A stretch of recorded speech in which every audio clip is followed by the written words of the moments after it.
जय हिंद। आज हम बात करेंगे हमारे जो एनटीपीसी के एग्ज़ाम चल रहे हैं, इसमें एक क्वेश्चन बन रहा है माध्य का बहुलक, परिसर, मानक विचलन या विचलन आ सकता है। इसके अलावा प्रसार, विचलन गुणांक, इससे रिलेटिव एक क्वेश्चन एनटीपीसी के एग्ज़ाम में आ रहा है। हम इसे बेसिक से पढ़ेंगे, बहुत आसान भाषा में पढ़ेंगे। तो आपको ध्यान रखना है कि इसे अगर हम बेसिक से पढ़ते हैं तो ये लंबे समय तक याद रहेगा और आप बहुत आसान तरीके से एक क्वेश्चन करके आ सकते हो। तो यहाँ पर हम देखते हैं कि हमारे एग्जाम में जो क्वेश्चन आ रहे हैं वो किस तरह से आ रहे हैं। मान लो हमसे देखो यहाँ पर मध्य पूछ लेगा किसी भी एग्जाम में कि मध्य पूछ सकता है,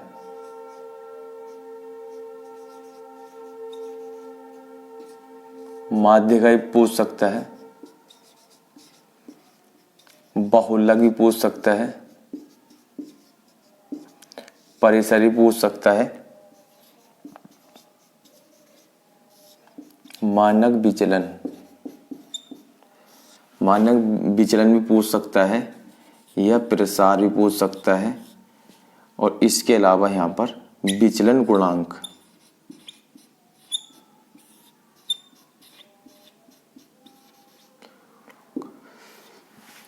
ये हमारे कुछ टॉपिक हैं और इस टॉपिक से रिलेटिव कोई सा भी क्वेश्चन पूछ ले हमसे एग्जाम में तो हमें ध्यान ही रखना है कि इससे रिलेटिव जो क्वेश्चन आएंगे वो कैसे आएंगे। कुछ संख्या लिख देगा। मान लो हमारे सामने संख्या लिखी हुई है, जैसे 7 लिख दी उसने यहाँ पर, 6, 5, 8, 6, 7, 8, 9, ये हमारे सामने संख्या देगा। और ये संख्या देने के बाद अब हमसे पूछेगा वो कि इस संख्या का मध्य बताओ। तो मध्य निकालने का जो तरीका है, अर्थमेटिक में हमारा एक चैप्टर है औसत, जो औसत में दिया हुआ है रूल्स, वही रूल्स हम मध्य में लगाएंगे। तो कहने का मतलब ये है आप सभी से कि जब हम कभी भी मध्य निकालते हैं किसी भी संख्या का, जब हम मध्य निकालते हैं तो सभी संख्याओं को जोड़ लेते हैं। जितनी भी ये संख्या हैं इन सभी संख्याओं को जोड़ लेंगे और जितनी संख्या होती उससे हम भाग करते हैं। तो जो संख्या होती उसे हम n मानते हैं कि जितनी संख्या है। तो मध्य के लिए लिखते हैं हम संख्याओं का योग, संख्याओं का योग बटे संख्या,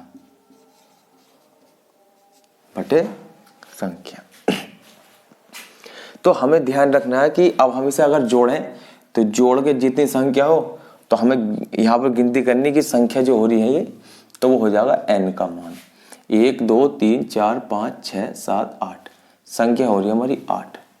अब हम इसे जोड़ते हैं तो जोड़ के हम यहाँ पर लिख देंगे 7 और 6 13, 13 5 18, 18 और 8 26 और 6 32, 39, योग हमारे 47 और ये 56। तो योग जो होगा हमारा वो होगा 56 बटा जितनी संख्या है 8 है, 8 से डिवाइड करेंगे, 8 सत्ते 56। तो ये हमारा जो आ गया मध्य आ गया निकल के, ये है मध्य। तो मध्य के लिए संख्याओं का योग बटे जितनी संख्या है उससे निकाल लेंगे। अब हम बात करें माध्य का। माध्य का निकालने का जो तरीका है वो है कि इन संख्याओं को या तो आप लिखो आरोही क्रम में, बढ़ते क्रम में, या आप लिखो घटते क्रम में, जिसे बोलते हैं अवरोही क्रम। तो हम अगर इसे आरोही क्रम में लिखें तो सबसे पहले लिखते हैं हम छोटी संख्या, इस संख्या को लिखते हैं आरोही क्रम में। तो मध्य निकालना आप इस तरह से यहाँ पर सीख सकते हैं कि इस तरह से हमें किस तरह, मतलब इस तरह से निकालना होता है। अब हम यहाँ पर जो निकालते हैं वो निकालेंगे माध्य का। तो आपको ध्यान रखना है कि अगर हमें किसी भी संख्या की अगर माध्य का निकालनी है तो माध्य के लिए हम जो है आरोही क्रम में लिखेंगे संख्या को, आरोही क्रम में। तो आरोही क्रम का मतलब होता है सबसे पहले सबसे छोटी संख्या, तो 5 है। अब हम लिखेंगे इससे बड़ी संख्या 6 है, 1 2, तो 2 बार 6 लिख लेंगे। अब हम देखते हैं कि इससे बड़ी संख्या 7 है, वो है 2 बार, तो 7 7। इससे बड़ी संख्या 8, ये भी 2 बार है, 8 8 8, और सबसे बड़ी है 9। ये हमारे सामने संख्या आ गई आरोही क्रम में। जब हम कभी भी माध्यिका निकालेंगे तो माध्यिका के लिए ये रूल्स है कि जो बीच की संख्या होती है बीच में, वो माध्यिका होता है। तो बीच का तरीका ये है कि जितनी संख्या हम शुरू में छोड़ेंगे उतनी संख्या हम अंत में छोड़ेंगे। जैसे 3 अगर हम संख्या शुरू की लेते हैं, 3 संख्या लेंगे, अंत की लास्ट की उसे निकाल देंगे, जो बीच की होगी वो हमारी माध्यिका संख्या होगी। अब हमें ध्यान रखना है कि अगर हम 3 संख्या शुरू की लेते हैं तो 3 संख्या हम लास्ट की लेंगे, तो हमारे सामने 2 संख्या बचेगी। मान लो कि अगर हम 4 संख्या लें तो 4 संख्या शुरू से 7 तक आ जाएगा, अंत में जो होगा वो 7 तक होगा। तो फिर हमारे सामने बीच में कोई संख्या नहीं होगी। तो कहने का मतलब ये है कि अगर सिंगल संख्या बचती है दोनों तरफ से बीच में, तो वो आंसर होगा हमारा माध्यिका। तो अगर हमारे सामने एक संख्या अगर नहीं बचती तो बची जो 2 संख्याएं, इन दोनों संख्याओं का योग कर लेंगे, 7/7 और 2 से भाग करते तो हमारी जो आती माध्यिका निकल कर आ जाएगी। तो 7 7 14, जब 2 से भाग करेंगे 7 ही आ जाएगा। मान लो कि आपके सामने 3 इधर होती 3 इधर होती, अब संख्या हो रही है 8। 8 अगर ना होती, 7 अगर संख्या होती तो आपको एक संख्या बीच में पड़ती 7, तो वो 7 ही हमारा आंसर होता। कहने का मतलब ये है कि 3 इधर से 3 इधर संख्या गिनती करने के बाद अंत से और शुरू से 7वीं संख्या बीच में हो सकती है वो, तो वही हमारा आंसर होता माध्यिका। जैसे मैं आपको एक लिख के बता दूं, जैसे हमारे सामने ये क्वेश्चन आता है,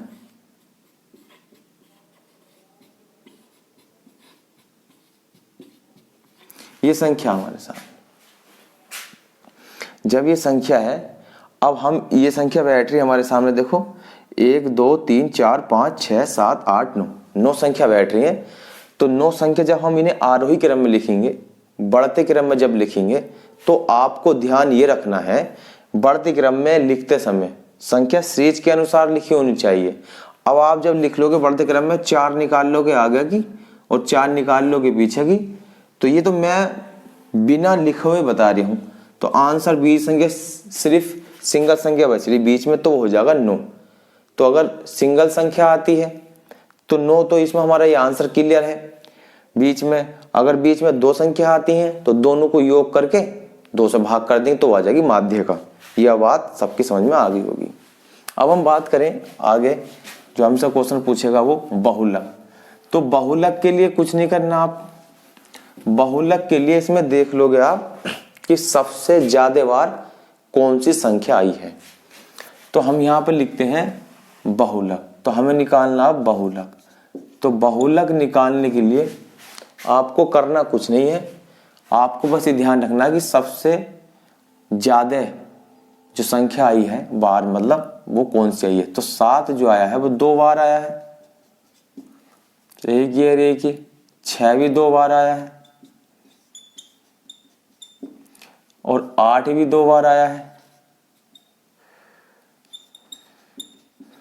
अब इसमें बहुलक में कहता है कि जो संख्या सबसे ज्यादा बार आती है वो बहुलक होता है।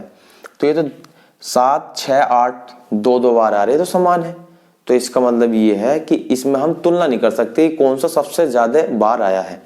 ये तीनों बराबर आ रहे हैं और इनसे कम है। 5 एक बार आया है और 9 एक बार आया है।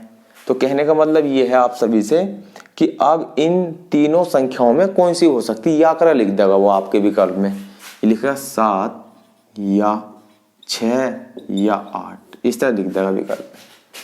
मान लो कि आपके एग्जाम में 7 3 बार आ जाए, क्या जाए 7 3 बार आ जाए, तो अब आपका जो बहुलक होगा वो 7 होगा।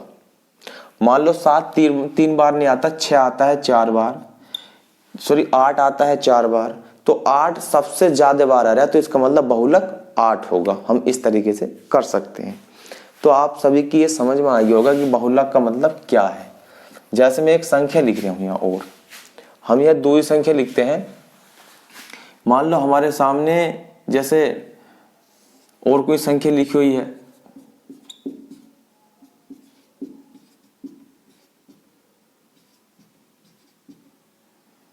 ये संख्या लिखी हुई है, बहुलक निकालने के लिए तरीका है।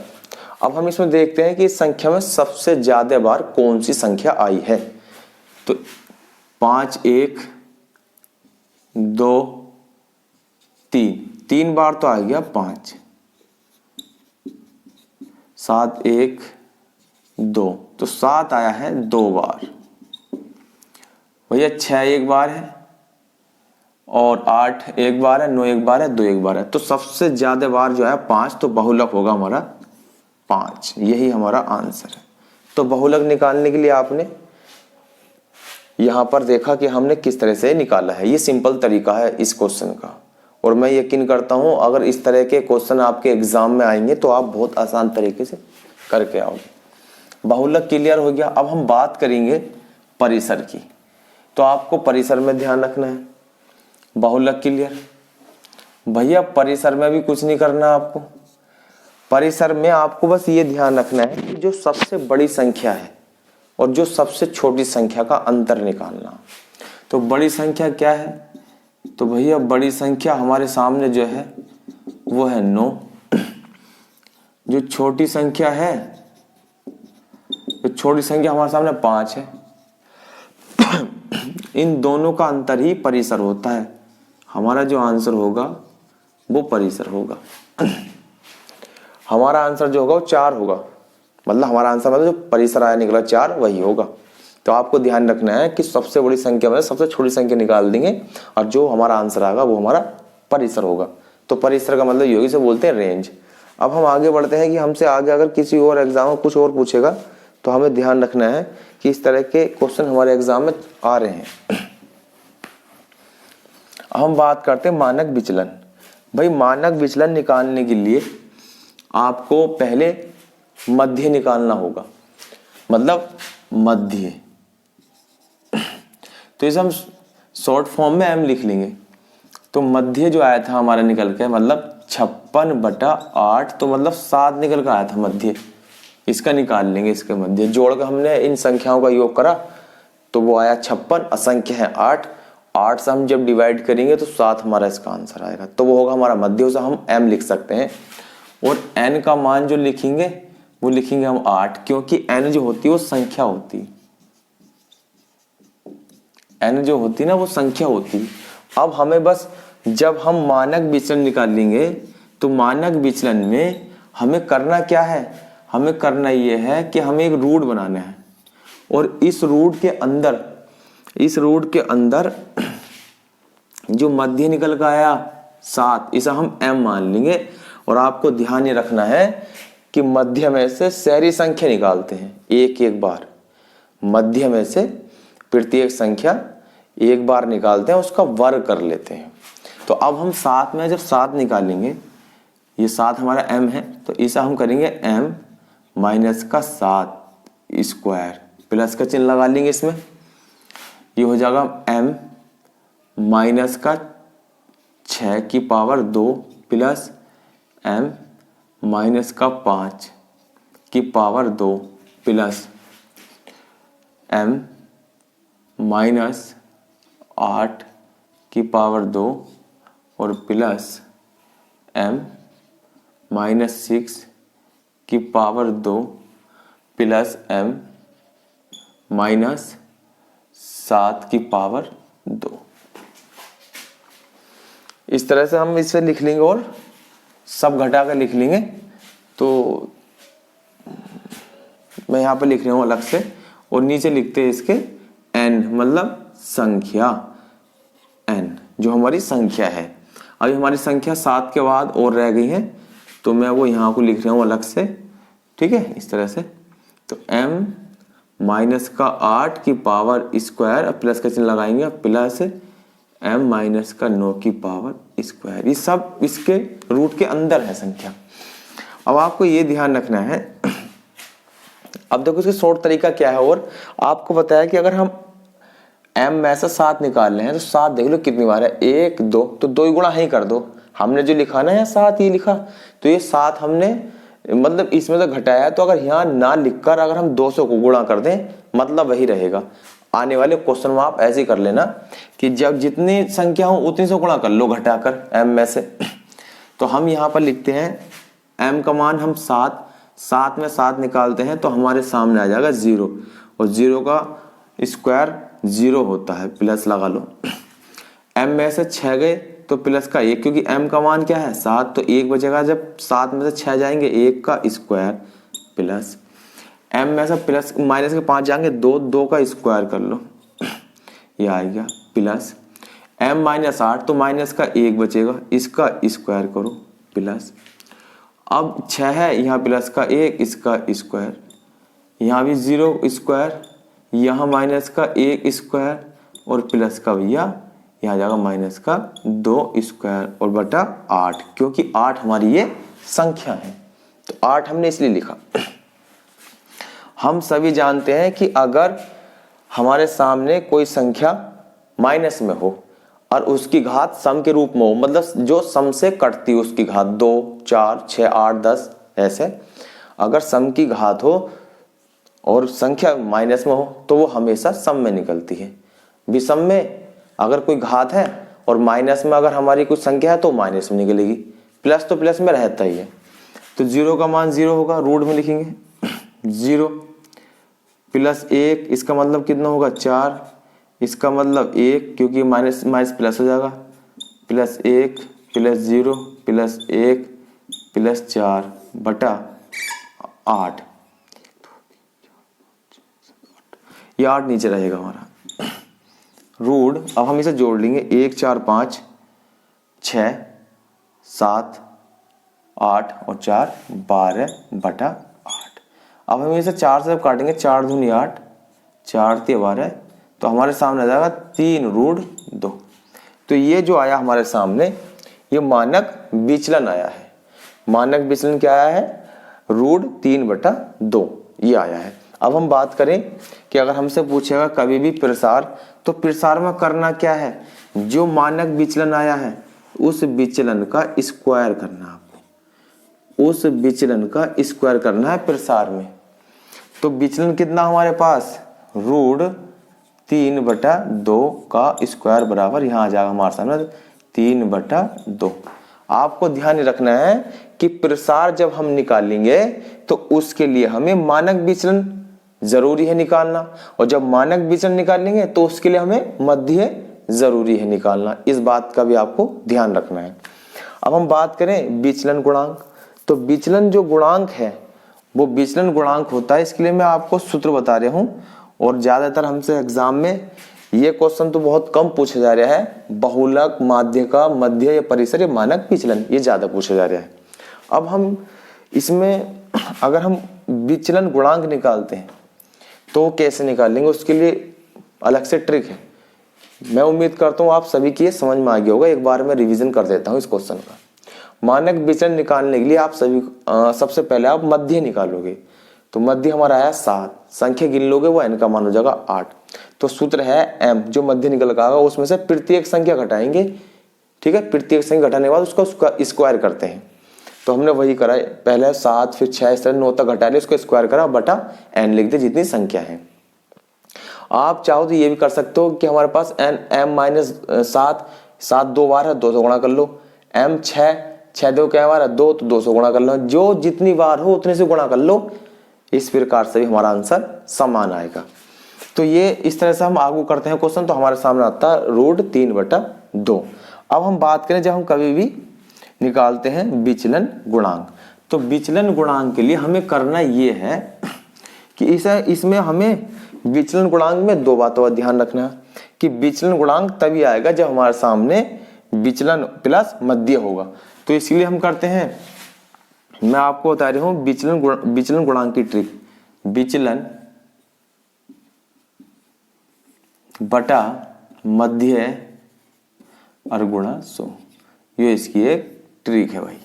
क्या है ये? इसकी एक ट्रिक है, आपको ध्यान रखना है। कर लेते हैं हम। विचलन कितना है? रूट 3, इसी क्वेश्चन से कर लेते हैं, और बटा 1 सेकंड, ये पूरा रूट है तो पूरे रूट के अंदर रखेंगे हम इसे। ये हमने रखा 3/2 और नीचे हमारे पास जो है मध्य वो आया है 7 और गुणा 100। तो इसमें हम भाग करने के बाद जो हमारा आंसर आएगा वो आंसर हो जाएगा। ठीक है, तो ये हमारा है विचलन गुणांक निकालने के लिए सूत्र। और ज्यादातर हमसे एग्जाम पूछा रहा है मानक विचलन, मध्य, बहुलक, परिसर और माध्य का। इससे संबंधित हमने सारे क्वेश्चन कर लिए। अब हम एक क्वेश्चन और करेंगे जल्दी से, तो इसे मैं रफ कर रहा हूँ, जिसे नोट करना वो वीडियो द्वारा रिपीट करके देख ले। अब देखो हमारे सामने एक क्वेश्चन और आ जाता है, हमारे सामने एक क्वेश्चन और आ जाता है। मान लो कि अब हम यहां पर दूसरे टाइप का अगर क्वेश्चन करें,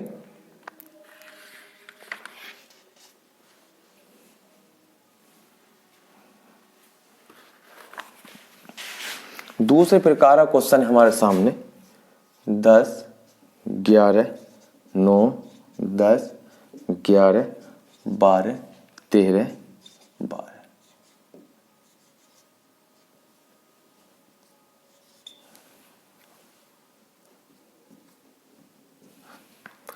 10, 11, 9, 10, 11, 12, 13 और 12 ये हमारे सामने संख्या है। फटाफट एक बार हम मध्य, माध्य का, बहुलक, परिसर, मानक विचलन, प्रसार, विचलन गुणांक ये सब निकाल लेते हैं, तो हमें क्लियर पता चल जाएगा कि हमारा आंसर क्या होगा। हम निकालेंगे सबसे पहले मध्य। तो भैया मध्य निकालने के लिए हमें संख्याओं का योग करना है। तो संख्याओं जब योग करेंगे 10, 11, 21, 9, 30, 40, 51, 63, अब ये हो गया 76 और ये हो गया 88। 88 बटा संख्या देख लो, n का मान कितना है, 1, 2, 3, 4, 5, 6, 7, 8, 8 है बटा 8। तो इसका मतलब मध्य जो आएगा हमारा वो मध्य आया है 11। ये हो जाएगा हमारा m का मान, ये हो जाएगा हमारा m का मान। अब हम निकालेंगे माध्य का। तो माध्य का मतलब मैंने आपको बताया है कि माध्य का के लिए हम आरोही क्रम में लिख लेंगे। तो आरोही क्रम में हम देखते हैं कि 10 हमारे सामने 2 बार की सबसे छोटी संख्या 10 ही है,